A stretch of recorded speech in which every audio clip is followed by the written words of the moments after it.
एक बार की बात है। जापान में पहाड़ियों के बीच बसे एक गांव में हिरोशी नाम का एक आदमी रहता था, जो कि अपनी बुद्धिमत्ता, दयालुता और कड़ी मेहनत के लिए जाना जाता था। उसमें वह नेचुरल करिश्मा था जो लोगों को उसकी ओर आकर्षित करता था। पर एक बात की कमी उसे हमेशा खलती थी कि उसे वह सम्मान नहीं मिल रहा है जिसका वह हकदार है, और इसकी वजह थी उसकी 6 आदतों का एक समूह जो उसके विकास में बाधा डाल रहे थे और उसे उसकी क्षमता तक पहुंचने से रोक रहे थे। एक दिन वह एक पहाड़ की चोटी पर गया, जहां पर एक जैन मास्टर एक साधारण से मंदिर में रहा करते थे। वह जैन मास्टर उस पूरे क्षेत्र में अपनी बुद्धि और आत्मज्ञान के लिए प्रसिद्ध थे। जैन मास्टर ने जैसे ही हिरोशी को अपनी तरफ आते देखा, उन्होंने एक लंबी मुस्कान के साथ उसका स्वागत किया और उसे बड़े ही प्रेम से बैठने के लिए कहा। इसके बाद हिरोशी अपना दिल खोलकर अपने संघर्ष और मुश्किलों की कहानी जैन मास्टर को सुनाने लगा। इन्हीं संघर्षों को वह अपने जीवन की सबसे बड़ी समस्या मानता था। उसकी सारी समस्याओं का मुद्दा केवल एक था कि उसे सम्मानित महसूस नहीं होता था। जैन मास्टर उसकी सारी बातों को ध्यान से सुनते जा रहे थे और बीच बीच में अपना सिर भी हिलाते जा रहे थे। जब हिरोशी ने अपनी बात खत्म कर ली और चुप हो गया, तो जैन मास्टर ने बहुत ही शांत और सुखद आवाज में कहा, प्रिय हिरोशी, सम्मान अर्जित किया जाता है। दूसरों का सम्मान पाने के लिए तुम्हें पहले खुद का सम्मान करना सीखना होगा, और ऐसा करने के लिए तुम्हें उन 6 आदतों को पीछे छोड़ना होगा जो तुम्हें आगे बढ़ने से रोक रही हैं। हिरोशी ने उम्मीद भरी नज़रों से जैन मास्टर की ओर देखा, क्योंकि वो ये जानने के लिए उत्सुक था कि वो 6 आदतें कौन सी हैं और उनसे छुटकारा कैसे पा सकते हैं। जैन मास्टर ने आदतों को बताना शुरू किया। जैन मास्टर ने कहा, पहली आदत जो तुम्हारे काम में सबसे बड़ी बाधा है और तुम्हें छोड़नी चाहिए, वो है काम को टालना। अपने काम में देरी करके तुम खुद को आगे बढ़ने और महानता हासिल करने के लिए उचित अवसर से दूर हो जाते हो। काम को टालने का अर्थ है अपनी सफलता को टालना। याद रखो, अगर तुम उस काम को टाल रहे हो तो कोई और उस काम को करके उस सफलता को छीन ले जाएगा और तुम्हारा सपना सिर्फ सपना बनकर ही रह जाएगा। इसीलिए अनुशासन अपनाओ और अपनी जिम्मेदारियों को पूरे मन से निभाओ। दूसरी आदत है लोगों को जज करने की आदत। हम किसी को बिना जाने, बिना अच्छे से परखे उसके बारे में एक विशेष राय बना लेते हैं, और अक्सर ये राय नकारात्मक ही होती है। राय बनाने का मतलब है कि फिर हम उस चीज़ या उस इंसान को वैसा नहीं देख पाएंगे जैसा वो असल में है, क्योंकि हमारी राय इसमें हमारी बाधा बन जाती है और हम उस इंसान, वस्तु या परिस्थिति के मूल स्वभाव को समझने में विफल रह जाते हैं। जैन मास्टर का कहना था कि किसी को भी बिना अच्छे से जाने या किसी भी परिस्थिति को बिना समझे हमें उसके बारे में अपनी नकारात्मक या सकारात्मक राय नहीं बनानी चाहिए। तीसरी आदत जैन मास्टर ने बताई कि हर चीज़ के लिए दुखी होना बंद करो।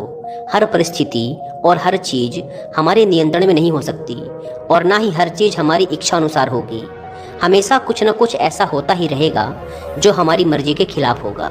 इसीलिए जो चीज़ें तुम्हारे नियंत्रण में नहीं हैं और जिनके लिए तुम कुछ भी नहीं कर सकते, उनके लिए दुखी होना बंद करो। चौथी आदत है जलन और ईर्ष्या को दूर करो, और तुम्हारे अंदर जो भी शिकायतें, जो भी असंतोष है, उसे भी हटाओ। बेवजह की ईर्ष्या और गुस्सा अपने मन में रखकर हम खुद को ही नुकसान पहुंचाते हैं। इसके कारण हमारे भीतर डर और शंका पैदा होती है, जिससे बुद्धि दूषित हो जाती है और भ्रम पैदा होने लगता है, और भ्रम की वजह से किसी भी काम में सफलता नहीं मिल पाती। इसीलिए जितना जल्दी हो सके खुद को इन नकारात्मक आदतों से दूर करो। 5वीं आदत जिसे तुम्हें छोड़ देना चाहिए, वो है दूसरों को दोष देने की आदत। किसी भी गलती का दोष दूसरों पर डाल देना ये बहुत ही गलत बात है। इससे समाज में हमारी बहुत ही खराब छवि बनती है और हमारा ध्यान गलतियों से सीखकर आगे बढ़ने की बजाय गलतियों को छिपाने और दूसरों को गलत साबित करने में लग जाता है। जब हमारे साथ कुछ अच्छा होता है तो हम उसका श्रेय लेना नहीं भूलते, तो अगर कुछ गलत होता है तो उसका दोष भी हमें खुद को ही देना चाहिए।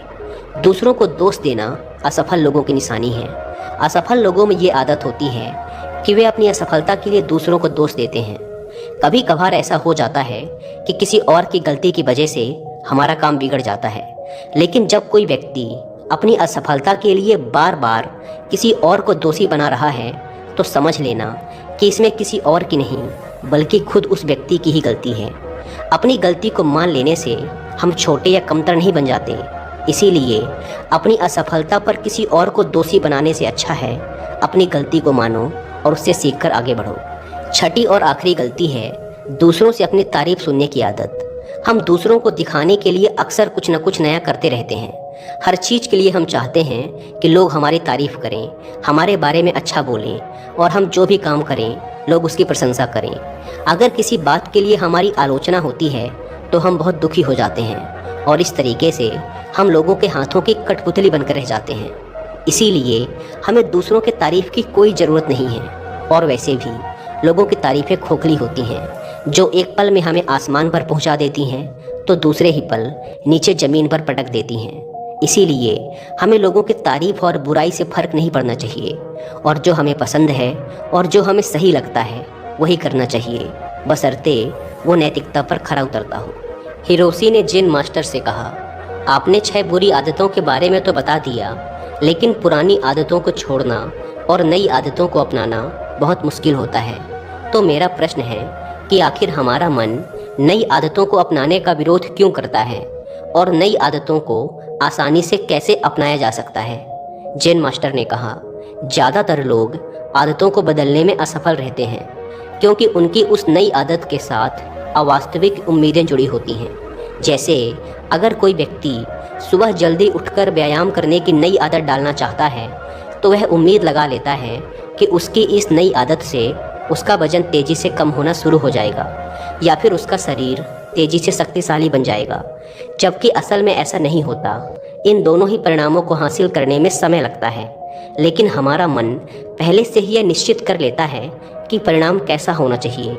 और जब हमारी उम्मीदों के अनुसार परिणाम नहीं मिलते तो हम निराश और उदास हो जाते हैं और अपनी पुरानी आदतों में वापस लौट जाते हैं। लेकिन जो व्यक्ति वास्तविक और सही उम्मीदों के साथ नई आदत की शुरुआत करता है वो उदास और निराश होने से बच जाता है और आदत बदलने के दौरान अपने आंतरिक विरोध पर काबू पा लेता है।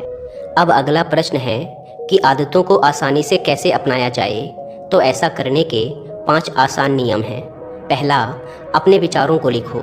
उन सभी चीज़ों की पहचान करो जिन्हें तुम बदलना चाहते हो, चाहे वो छोटी हो या बड़ी, उन सबको लिखो। दूसरा नियम, छोटे कदम उठाओ। सबसे छोटी आदत से बदलाव करना शुरू करो। इस बदलाव को इतना आसान बनाओ जिसे तुम मना न कर सको। उदाहरण के लिए, हर सुबह की शुरुआत 2 मिनट के धन्यवाद के साथ करो या फिर हर सुबह सिर्फ 5 मिनट ध्यान का अभ्यास करने का निर्णय लो। तीसरा नियम, अपने आलस्य और टाल मटोल की आदत को कम करो और इसके लिए सचेतन रूप से अपने काम के परिणाम को किसी मज़े से जोड़ो। उदाहरण के लिए, अपने आप से कहो कि जब मैं सुबह का ध्यान और व्यायाम पूरा कर लूँगा तब 1 कप चाय पीऊँगा। यानी जब तुम अपने ध्यान और व्यायाम के नियम को पूरा कर लोगे तभी चाय पियोगे, उससे पहले नहीं। चौथा नियम है, अपने काम को आदत बनने दो। यानी दूसरी नई आदत तब तक मत शुरू करो जब तक तुम्हारा ये वाला काम तुम्हारी आदत न बन जाए, तुम्हारी दिनचर्या का हिस्सा न बन जाए। 5वीं आदत है आभार या धन्यवाद का भाव। तुम जिस भी आदत को अपने जीवन में बढ़ावा देना चाहते हो उससे जुड़ी चीज़ों के लिए ब्रह्मांड या उस परम शक्ति का आभार व्यक्त करना शुरू कर दो। उदाहरण के लिए, अगर तुम खुश रहने की आदत विकसित करना चाहते हो तो उन तमाम अच्छी चीज़ों के लिए आभार व्यक्त करना शुरू कर दो जिनकी वजह से तुम्हारे जीवन में खुशियाँ हैं, और फिर तुम देखोगे कि वो सभी अच्छी चीज़ें कई गुना बढ़कर तुम्हारे पास वापस आनी शुरू हो जाएंगी। एक बात याद रखो, जो लोग निष्क्रिय और संवेदनहीन होकर बैठे रहते हैं वे गलतियां नहीं करते। गलतियां भी वही लोग करते हैं जो कुछ नया करने का प्रयास करते हैं। गलतियां करना और उनसे सीखना मानव जीवन का हिस्सा है। इसीलिए गलतियां करने से डरो मत, लेकिन एक ही गलती को बार बार दोहराना भी मूर्खता है। जेन मास्टर ने आगे कहा, अब मैं तुम्हें 10 ऐसी आसान आदतों के बारे में बताऊंगा जो एक आसान और अधिक व्यवस्थित जीवन जीने के लिए ज़रूरी हैं। जब तुम इनमें से कुछ आदतों को लागू कर लोगे तो तुम खुद को एक नियंत्रण की भावना के साथ पाओगे और पाओगे कि तुम बिना थके पहले से भी कहीं ज़्यादा काम कर रहे हो। हालांकि तुम्हें इन सभी 10 आदतों को लागू करने की ज़रूरत नहीं है। इनमें से कुछ आदतें दूसरों की तुलना में ज़्यादा लागू होंगी। ये तुम्हें तय करना है कि कौन सी आदत तुम्हारे लिए काम करेगी। पहली बात, आदतें इकट्ठी करो। तुम्हारे पास आने वाले किसी भी अच्छे विचार, काम या मौके को एक कागज़ पर लिखना शुरू करो। अपने साथ एक छोटी डायरी रखना शुरू करो। दूसरी आदत, जब तुम्हारे पास सारी जानकारी और सारी चीज़ें इकट्ठा हो जाएं, तो इसके बारे में ठीक से सोचो और फिर निर्णय लेने में ज़्यादा देरी मत करो। तुरंत निर्णय लो और काम पर लग जाओ। तीसरी आदत, उन 3 शीर्ष कामों को लिखो जिन्हें तुम्हें हर दिन पूरा करना है और उन्हें हर हाल में पूरा करने का प्रयास करो। चौथी आदत, एक समय में सिर्फ एक काम पर ध्यान लगाने की आदत डालो। कभी भी एक ही समय पर एक से ज़्यादा काम करने का प्रयास मत करो। पांचवी आदत, चीज़ों को सरल और साधारण रखो, खासकर अपनी उस सूची को जिस पर तुम अपने लक्ष्य और योजनाओं को लिखते हो।